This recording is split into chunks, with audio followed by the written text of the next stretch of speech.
वळचण म्हणजे काय? आपल्या या पिंडामध्ये शरीरामध्ये 7 चक्र आहेत. मूलाधार चक्र, स्वादिष्टान चक्र, मणिपूर चक्र, अनाहत चक्र, विशुद्ध चक्र, आज्ञा चक्र आणि मग सहस्त्रदळ चक्र. ज्या वेळेला साधक नामस्मरणाला बसतो, मूलाधार चक्रापासून सुरुवात होते आणि ती 3.5 वेटोळे घालून बसलेली कुंडलेली शक्ती ती जागृत व्हायला सुरुवात होते.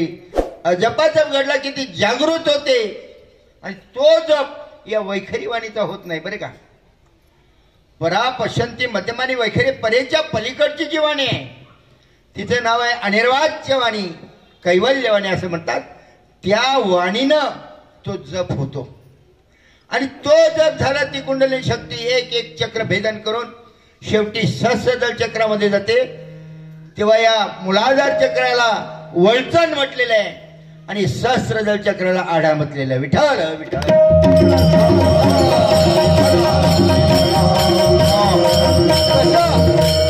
आजच्या अभंगाचा जर विचार केला, चिंचेच्या पानावर देऊळ रचले, खरंच शक्य आहे का हो? चिंचेच्या पानावर देऊळ रचणं शक्य आहे का? काय आपलं मत आहे? यस और नो? काय तुम्ही बोलाल ते 100% बरोबर आहे. बांधता येईल का? बरोबर आहे. मग नाथ महाराज चुकीचे बोलले का? ते पण नाही. असू द्या. चिंचेचं पान कुठलं ते आपण समजून घेतलं पाहिजे. अलग लक्षात. देऊळ कुठलं ते आपण समजून घेतलं पाहिजे. कळस कुठला ते आपण समजून घेतलं पाहिजे. पाषाणाची सांगड ती कुठली, मृगजळ कुठला आणि वांजेचा पुत्र कोण, तो पोहला कसा त्याचा विचार करायचा. दुतोंडी हरणी कुठली तिचा विचार करायचा. आणि ती मुखाविना पाणी कशी प्याली तो विचार करायचा. आंधळ्याने देखील म्हणजे तो आंधळा कोण त्याचा विचार करायचा आहे. बहिरा कोण त्याचा विचार करायचा आहे. आणि नंतर पांगळ्याने पाठलाग केला रे तो पांगळा कोण याचा विचार करायचा आहे आणि आपलं कीर्तन संपवायचं आहे. विठ्ठल विठ्ठल.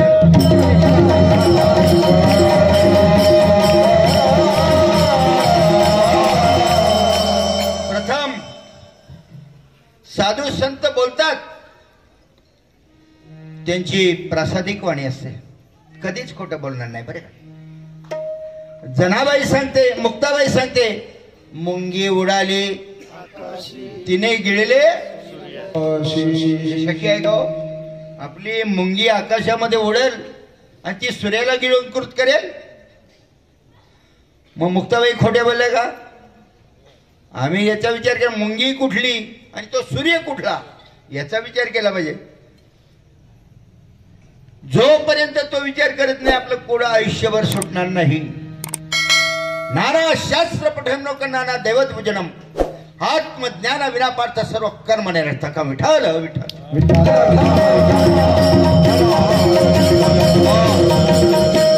देव पूजू गेलो ते या देऊळची उडाली.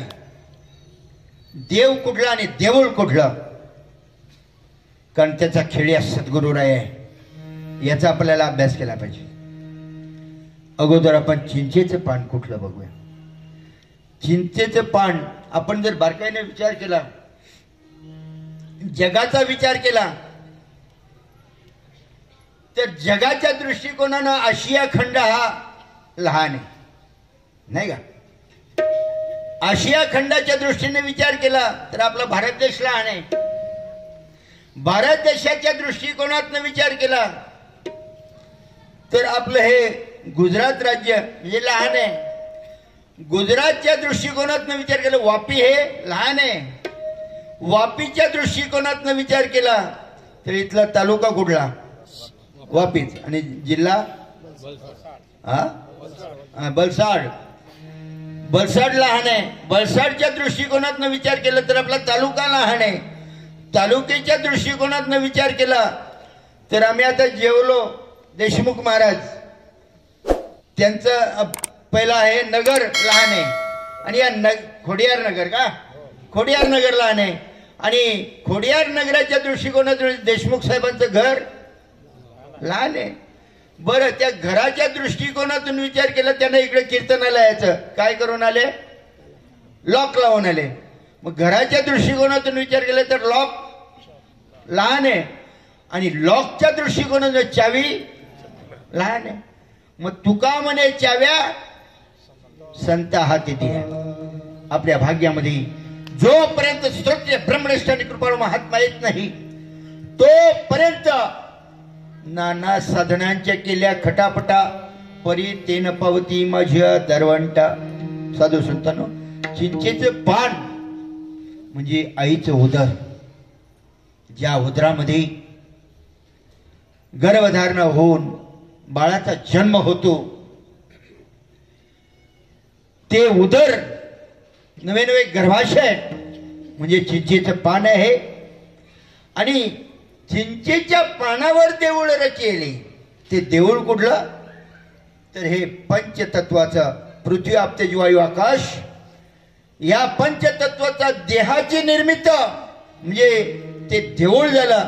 पण त्याचा आधी कळस म्हणजे अगोदर उत्पत्ती कशाची होते, डोक्याची होते. आणि डोकं हे कळस आहे. ज्या वेळेला गर्भधारणा होते पहिली उत्पत्ती डोक्याची होते आणि मग पायारे नंतर दुसरे अवयव. विठ्ठल विठ्ठल.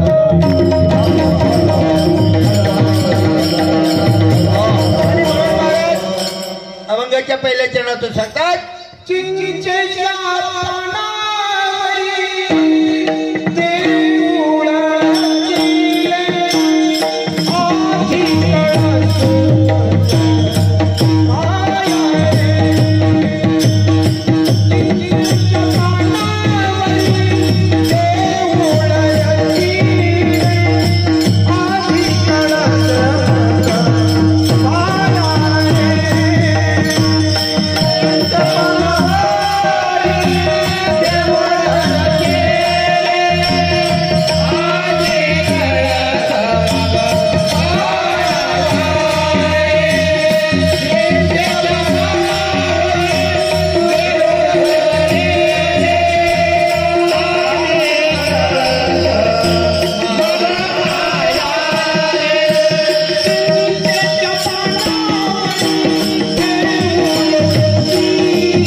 चिंचेच्या पानावरे देऊळ रचेले आधी कळस मग पायारे.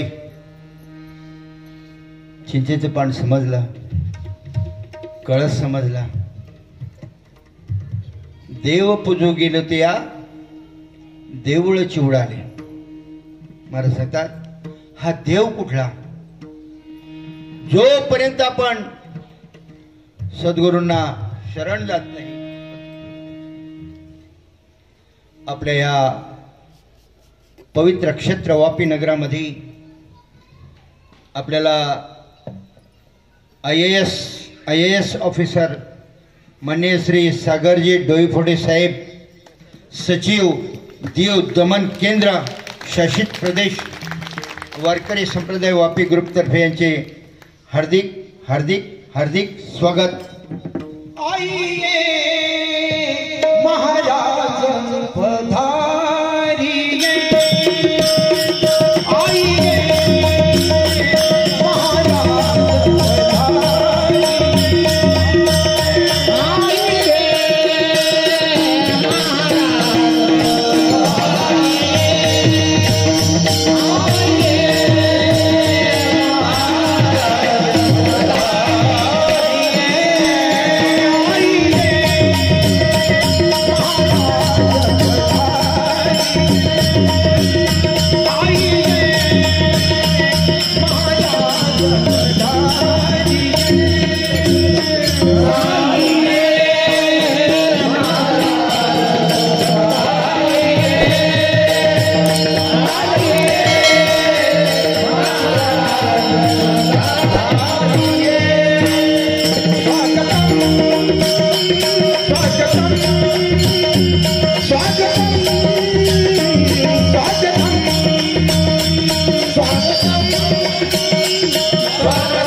साहेब, आपल्या येण्यानं दुसरं काय होईल की नाही, पण सगळ्यांचं अंतःकरण प्रेमानं यदा यदा धर्मस्य ग्लानिर्भवति भारता. जर आपल्याला आध्यात्मिक क्षेत्रामध्ये आपलं जर बळ मिळालं तर आमची छाती फुगून आणि 2 बटणं मोकळी होतात.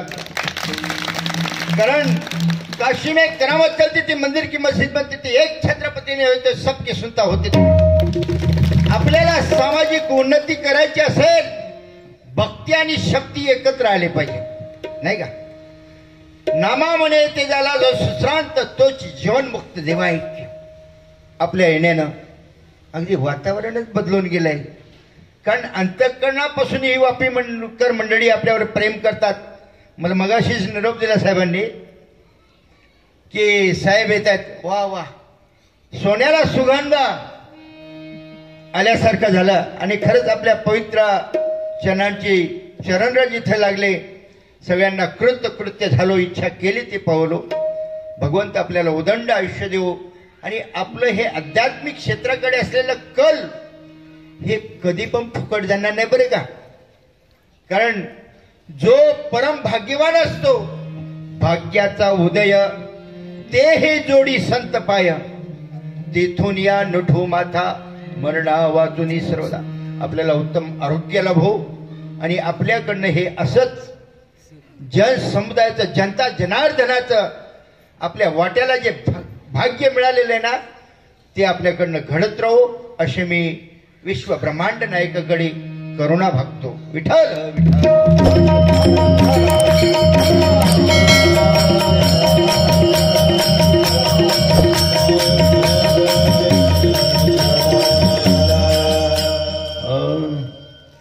साहेबांना बसायचं का जायचंय?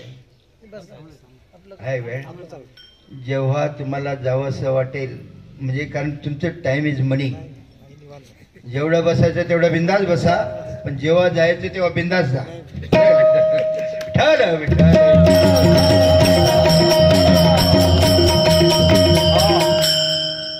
देव पूजू गेलो त्या देवळाची उडाले. हा खरा देव कुठला? साधू संतांनी खऱ्या देवाची ओळख केली.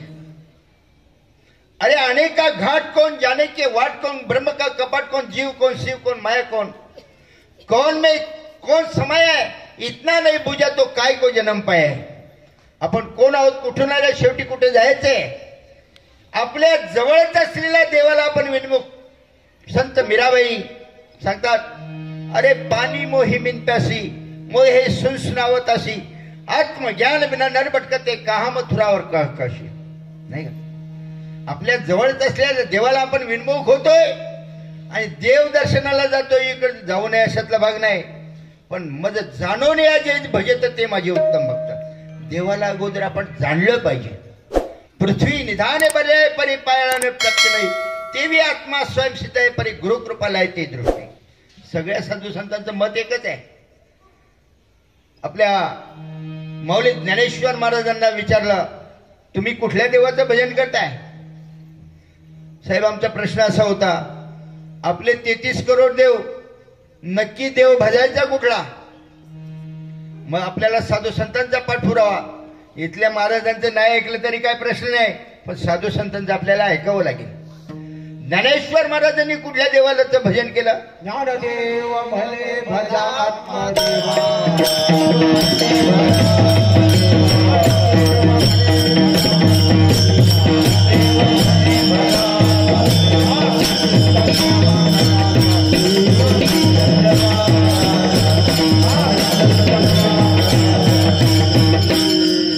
ज्ञानदेव म्हणे भजा आत्मदेवा. देव देव म्हणून व्यक्त का हिंडसी, निज देव नेनशी मुळी कोणा. देवा नाही रूप, देवा नाही नाव, देवा नाही गाव कुठे काही. ज्ञानदेव म्हणे भजा आत्मदेवा आणि अखंडित सेवा करा त्याची.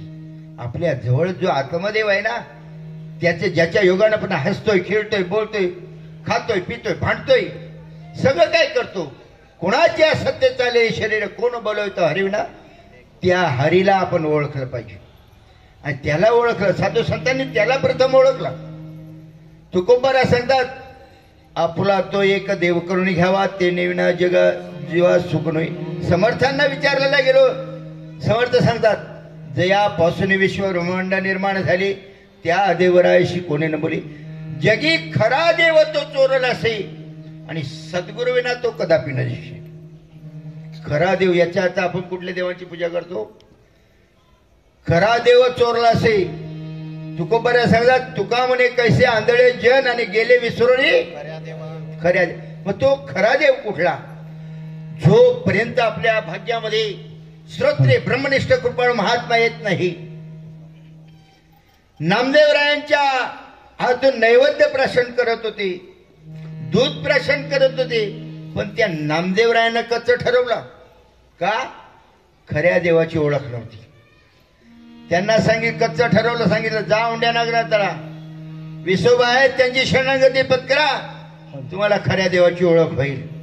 तसं आपल्याला खरा देव प्राप्त व्हायचा असेल, आपल्या भाग्यामध्ये सद्गुरू आले पाहिजेत. महाराज सांगतात, धन्य धन्य सद्गुरुराव, धन्य धन्य सद्गुरुराव.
धन्य धन्य सद्गुरुराव माझ्या देही दाविला देव, माझ्या देहाचे देऊळ केले आत्मलिंगात स्थापिले. निर्गुणाच्या वळल्या वाती सत्वगुणाच्या लाविल्या ज्योती, पंचा प्राणाच्या आरती मुक्ताबाई ओवाळती. जे महात्मे आपल्या जवळच आपल्याला देव दाखवतील ना. तुकाराम महाराजांचा एक अभंग आहे. पहा आपुल्या शरीरी दशवे द्वार ही पंढरी, जे उन्मनेचे घर तेथे विठ्ठल मंदिर, त्रिकुट शिखरा शेजारी परब्रह्म ते विटेवरी. तुका म्हणे श्रीहरी देव आत का बाहेरी. महाराज सांगतात कायापूर नगरामध्ये चंद्रभागा वाहे नदी तिची धार वाहे. कायापूर नगरामध्ये चंद्रभागा वाहे नदी तिची धार वाहे.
कायापूर नगरामध्ये चंद्रभागा वाहे नदी तिची धार वाहे उलटी, पोहणारा खाय गुलटी.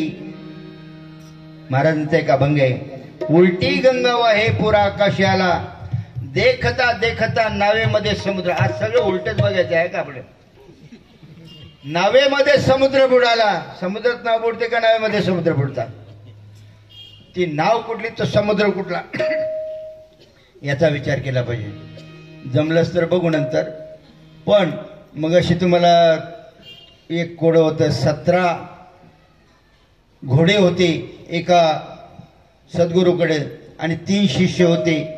एक द्वितीयांश, एक नवमांश आणि एक षष्ठांश अशी त्यांची विभागणी करायची होती. आता 17ला कितीने भाग जाईल. एक द्वितीयांश म्हणजे किती घोडे द्यायला पाहिजे. 82 16 आणि 92 18 17 राहिले कुठे. एक षष्ठांश द्यायचं म्हणजे 37 18 17 अलीकडे राहिले. आणि एक द्वितीयांश 2 ने भाग जातो का 17ला. मग यूज ब्रेन. बाबा सांगायचे आपले सद्गुरू माऊली सांगायचे यूज ब्रेन. सद्गुरूंनी आपल्या स्वतःचं घोडं त्याच्याकडे दिलं आणि घोड्यांची संख्या झाली किती 18. मग आता इट मेक्स इझी. 18ला 2 ने भागलं किती 92 18. ज्याला एक द्वितीयांश घोडे द्यायचे त्याला 9 घोडे द्या. एक षष्ठांश घोडे 37 18 त्याला 3 घोडे द्या. 9 आणि 3 12. आणि ज्याला एक नवमांश द्यायचे त्याला किती 9 2 18 म्हणजे किती झाले 16. आणि एक सद्गुरूंचा घोडा सद्गुरूंना द्या. सोपं ना. प्रत्येक ठिकाणी आपल्याला डोकं चालवून जर केलं तर साधू संतांनी डोकं चालवलं. ते सांगतात की देव पुजायला गेलो ते ती देऊळची उडालो. देव कुठला. ह्या पिंडातला जो आत्मदेव. देव पाहावयाशी गेलो ते देवाची होऊन ठेलो. आणि मग ते देऊळ म्हणजे पंचतत्वाचा देहच उडून गेला, पण त्याचा खेड्या कोण? सद्गुरू राया रे. त्या चांगदेव 1400 वर्ष जगले. त्या 14 वर्षाच्या मुक्ताबाईनं त्याला सांगितलं, चांगदेवा, भवनदीचे पाणी रेगड्या मोठे ओढते, भल्या भल्या पोनाराशी उलथोनी पाडती, अविद्येचा पुरगड्या वेगी ओसनेना, कल्पना सुसरीची मिठी सोडता सुटेना, म्हणे मुक्ताई जाण चांगया अंतरीची खूण, जा सद्गुरूशी शरण तुझं नेतीला तारू. त्या चांगदेवाने मुक्ताईची शरणंगती पत्करली. चांगदेवाने आज जन्म आलो न गुरुपुत्र झालो मुक्ताईच्या. आता आई किती वर्षाची? 14 वर्षाची. आणि पुत्र किती वर्षाचा? 1400 वर्षाचा. कसं शक्य आहे? नाथाच्या घरची उलटी करून. आता तो जन्म कधी झाला? सद्गुरू पासून दीक्षा ग्रहण, तो पुरुषाशी नवीन जन्म झाला. आता तिकडे बोलायला आपल्याला वेळ नाही, आपले काठे पुढे चालले. तेव्हा 3ऱ्या चरणामध्ये महाराज सांगतात, काय सांगतात? पाषाणाची सांगड मृग जडडोही. बॉलर जाऊ द्या, आता राहू द्या. बॉलरने बॉल फेकला, बॅट्समन सावध नसलं तर clean ball. You are batsman. असो तर पाषाणाची सांगड मृगजळ डोही, वांजेचा पुत्र पोहला रे. पाषाणाची सांगड म्हणजे ज्या वेळेला वधू आणि वरांचं लग्न होतंय, तदेव लग्नम सुदिनम तदेव तारा बलमच रबलमच देव, त्यावेळेला वधूवरांचं लग्न होतंय. हा देह पंचतत्वाचा आहे. पृथ्वी आप तेज वायू आकाश. आकाश पंच, पृथ्वी आप तेज वायू आकाश म्हणजे जड देह आहे.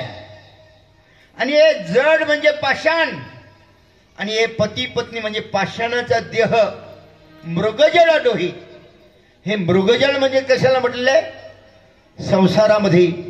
संसारामध्ये पूर्णत्व कोणाला? ते आजपर्यंत टाटा, बिर्ला, धीरूभाई अंबानी, ज्याची तुका म्हणे ज्याची संपदा एवढी, 7 कोटी घरे शुद्ध कांचनांची, त्याचा संसार पूर्ण नाही झाला.